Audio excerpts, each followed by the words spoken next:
राधे राधे। राधा राधा राधा राधा राधा राधा राधा राधा। मित्रों, कहा जाता है कि अगर कृष्ण को पाना है तो राधे राधे बोलना पड़ेगा। देखिए, बहुत ही सुंदर मन भावन प्यारी सी एक कथा सुनाने जा रहा हूँ नारद जी की। नारद जी भगवान कृष्ण से अत्यधिक प्रेम करते थे। जब नारद जी ने तीनों लोकों में राधा नाम सुना, राधा की स्तुति सुनी, तो वह सोचने लगे कि आखिर ऐसी क्या बात है कि राधा रानी में ऐसा क्या है कि उनकी स्तुति पूरे जगत में हो रही है। जो देखो राधा राधा राधा राधा राधा राधा, राधे राधे राधे राधे। आखिर जब वह बहुत सोच सोच के परेशान हो गए, उनको कुछ समझ में नहीं आया, तो उन्होंने सोचा कि भाई मैं अपने ठाकुर जी के पास ही जाऊं। तो नारद जी ने कृष्ण जी के पास जाने का निर्णय लिया और बस ठाकुर जी के पास पहुंच के उनके श्री चरणों में दंडवत प्रणाम। अब इस सवाल को उत्तर पाने के लिए भगवान के पास पहुंच तो गए, लेकिन उन्होंने देखा कि भाई भगवान कृष्ण के सिर में अत्यधिक पीड़ा हो रही है। अब देखिए, ठाकुर जी तो नारद जी की बात पहले से मन में जानते थे कि क्या इनके मन में चल रहा है और क्या किस लिए ये आए हैं और ये क्या चाहते हैं। लेकिन इधर नारद जी वहाँ पहुँचे तो उन्होंने देखा कि भगवान कृष्ण के सिर में अत्यधिक पीड़ा हो रही है। तब नारद जी ने उस पीड़ा के लिए उपचार पूछा, तो कृष्ण जी ने कहा, यदि कोई मेरा भक्त अपने चरणों तक अर्थात चरणों का धोया हुआ पानी मुझे पिला दे तो मेरी ये पीड़ा कम हो जाएगी।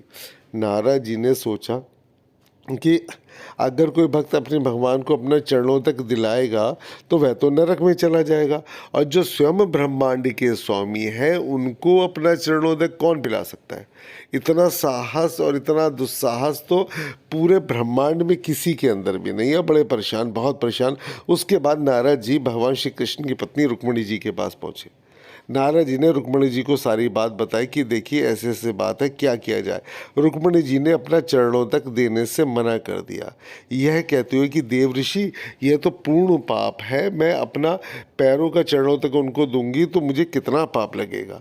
अब इसके बाद नारद जी बड़े परेशान, सब जगह गए, कई लोगों से कहा, बड़े बड़े साधु संतों से भी कहा, लेकिन सभी ने कहा, अरे ना ना ना ना, वो तो भाई प्रभु है, वो भगवान है, हम उनको ऐसा करके नरक में हमको जीवन भर क्या, हमारी आत्मा तक नरक में सड़ेगी, हम ऐसा कार्य नहीं कर सकते। अब नारद जी को जब कुछ सूझा ही नहीं, क्या करूं क्या ना करूं, उसके बाद नारद जी सीधा राधा रानी के पास पहुंचे। राधा जी को उन्होंने, नारद जी ने सारा हाल क्या सुनाया। बोले ये बात है, समझ में नहीं आ रहा, कैसे करूं, मैं यहाँ भी गया वहाँ भी गया, सब ने मुझे मना कर दिया। तो राधा रानी ने सुनते ही तुरंत एक पात्र में पानी लिया और पानी लेने के बाद उसमें अपने पैर रख दिए और अपने पैरों को थोड़ा पानी से कोई छोटे पात्र में भर के जब उन्होंने अपने पैरों को उसमें पानी में डाल दिए तो पैर धो दिए, और पैर धोने के बाद में जब उन्होंने जो है नारद जी को वह छोटे से पात्र में भर के जल वह दे दिया और बोले तुरंत ठाकुर जी के पास ले जाओ। वह बोली, मैं जानती हूँ ये घोर पाप है, परंतु मैं अपने प्रिय के जीवन के सुख और स्वास्थ्य के जीवन के लिए मैं इससे भी अधिक दुख भोगने को तैयार हूँ। मुझे, मेरे लिए मेरा कृष्ण पहले है और मुझे उसके अलावा कुछ नहीं।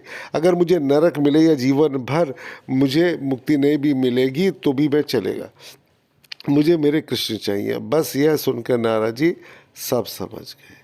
उन्हें ज्ञात हो गया कि राधा कृष्ण के प्रेम की स्तुति पूरे ब्रह्मांड में क्यों गाई जा रही है। यह राधा कृष्ण क्या एक ऐसा प्रसंग है मित्रों जिसमें ठाकुरानी ने यह कहा है कि मेरे लिए मेरा कृष्ण ही सर्वस्व है।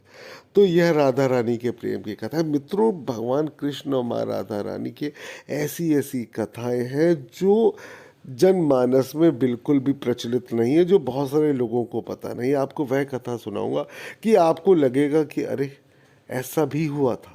तो ठाकुर जी ठाकुरानी ऐसे ही है।